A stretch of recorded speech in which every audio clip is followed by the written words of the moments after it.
আসসালামু আলাইকুম। বিএনপির শীর্ষ নেতা তারেক রহমান মন্তব্য করেছেন, নির্বাচনের সুনির্দিষ্ট দিনক্ষণ যে কেন ঘোষণা করা হচ্ছে না তা স্পষ্ট নয়। কিন্তু এই সরকারের সময় যে নির্বাচন খুব সহজে আদায় করা সম্ভব হবে না তা অনেকে স্পষ্ট হলেও বিএনপি কেন স্পষ্ট হতে পারছে না সে প্রশ্ন অনেকের। তবে রোববার প্রধান উপদেষ্টার সঙ্গে বৈঠকের পরে নাগরিক ঐক্যের সভাপতি মাহমুদুর রহমান মান্না জানিয়েছেন, এপ্রিলের মধ্যে নির্বাচন কোনো অবস্থাতেই এপ্রিলের পরে নয়। এই মন্তব্য নাকি প্রধান উপদেষ্টার। তিনি জানিয়েছেন তিনি ক্ষমতা দীর্ঘস্থায়ী করতে চান না। আচ্ছা, এপ্রিল কেন? এটা কি সেনাপ্রধানকে চ্যালেঞ্জ করা, নাকি এর মধ্যে অন্য কোনো বিশেষ এজেন্ডা বাস্তবায়নের জন্য তারা কোনো প্ল্যান করে রেখেছে? সেনাপ্রধান জেনারেল ওয়াকারুজ্জামান তিনি চলমান রাজনৈতিক সংকট এবং সংস্কার প্রক্রিয়া সহ মানবিক করিডোর, কথিত মানবিক করিডোর, বন্দর ইত্যাদি ইত্যাদি বিষয়ে তিনি যে কথা বললেন, তারপর থেকে সরকারের মধ্যে একটা চরম অস্থিরতা কাজ করছিল, একটা অসন্তোষ কাজ করছিল, যার পরিপ্রেক্ষিতে প্রধান উপদেষ্টা বিভিন্ন রাজনৈতিক দলগুলোকে নিয়ে হঠাৎ করে সর্বদলীয় সভার ডাক দিলেন।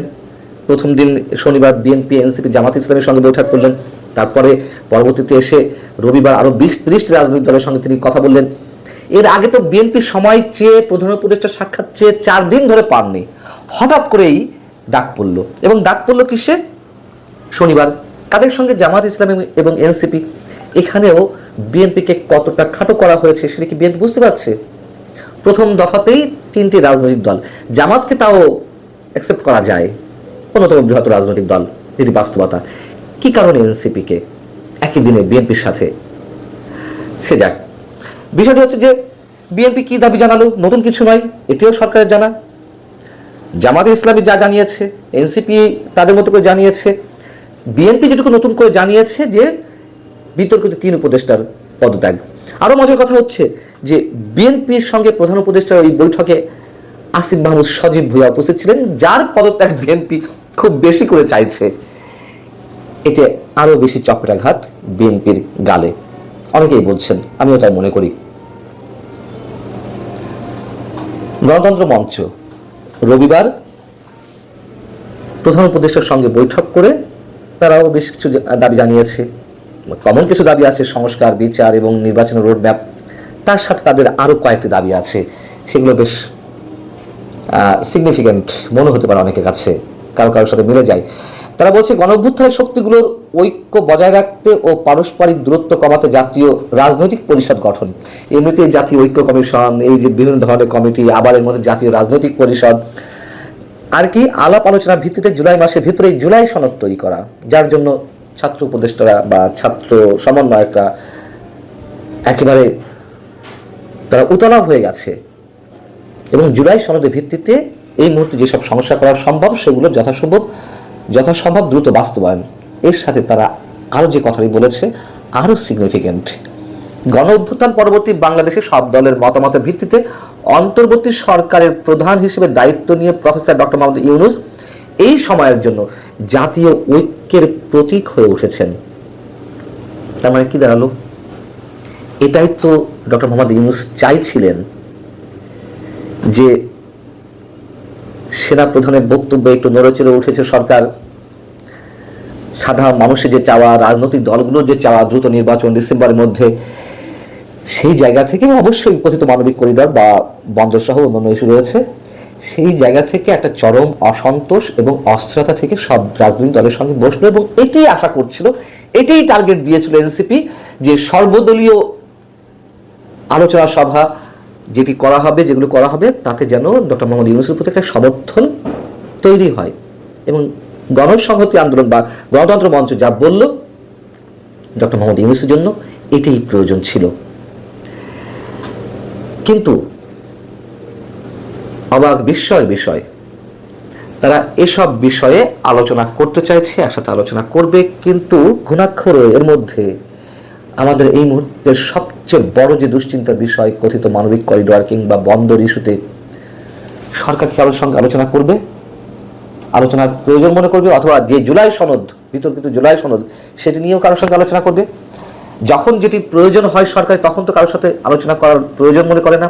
আওয়ামী লীগের কার্যক্রম নিষিদ্ধ করা হলো, সেই বিষয়ে কারোর সঙ্গে আলোচনা করেনি।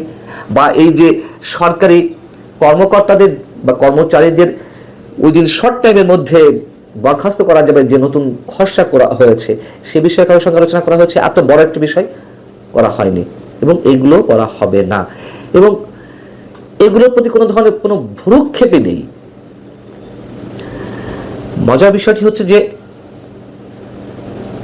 সেনাপ্রধানের বক্তব্যের পরে সরকারের যে টার্গেট ছিল নানান ধরনের নাটকীয়তার মধ্য দিয়ে, সেটি করা হলো। কিন্তু সরকার যে অস্থিরতার মধ্যে পড়েছিল সেটিকে বিএনপি ক্যাশ করতে পারলো না।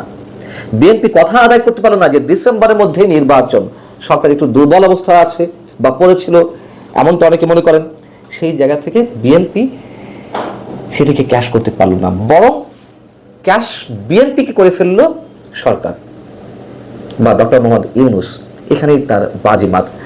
এখন প্রশ্ন হচ্ছে যে প্রথমে যদি করছিলাম তার আগে একটু বলে নিই যে এসব বিষয়ে তো আলোচনা নেই। কথিত মানবিক করিডর বা বন্দর ইস্যুতে প্রেস সচিব জানিয়ে দিয়েছেন যে বন্দর আমরা দিব পরিচালনার জন্য, কারো হাতে তুলে দেওয়া হচ্ছে না, সেই গতানুগতিক কথা। এবং একই সঙ্গে শনিবার 3 রাজনৈতিক দলের সঙ্গে বৈঠকের পরে প্রেস সচিব এও বললেন, প্রধান উপদেষ্টা যা বলেছেন তাই, নির্বাচন ডিসেম্বর থেকে 2026 জুনের মধ্যে, এক চুলো নড়বে না। প্রধান উপদেষ্টা এক কথার মানুষ, এমন সব মন্তব্য করেছেন। তাহলে প্রধান উপদেষ্টা ঠিক মাহমুদুর রহমান মান্নাকে তাই জানিয়েছেন যে এপ্রিলের মধ্যে নির্বাচন। তার মানে সরকার তার জায়গায় আপাতত পর্যন্ত সফল। এর নিগূঢ় রহস্য কি বিএনপি বুঝতে পারছে? বিএনপি কতটা ট্র্যাপে পা দিল? এবং সবার একটা বিস্ময়কর প্রশ্ন, ঢাকা দক্ষিণ সিটি কর্পোরেশনে মেয়র পদে বসার জন্য ইশরাক হোসেনকে কেন্দ্র করে যে একটা দুর্বল জ্বালাময়ী আন্দোলন বিএনপি করে দেখালো, নির্বাচন ইস্যুতে কেন চাপ দিচ্ছে না বা এরকম চাপ প্রয়োগ করতে পারছে না? এই প্রশ্ন বিএনপির অনেকের মধ্যে। বিএনপি জানে তার দুর্বলতা কোথায়। আল্লাহ হাফেজ, ভালো থাকুন সবাই।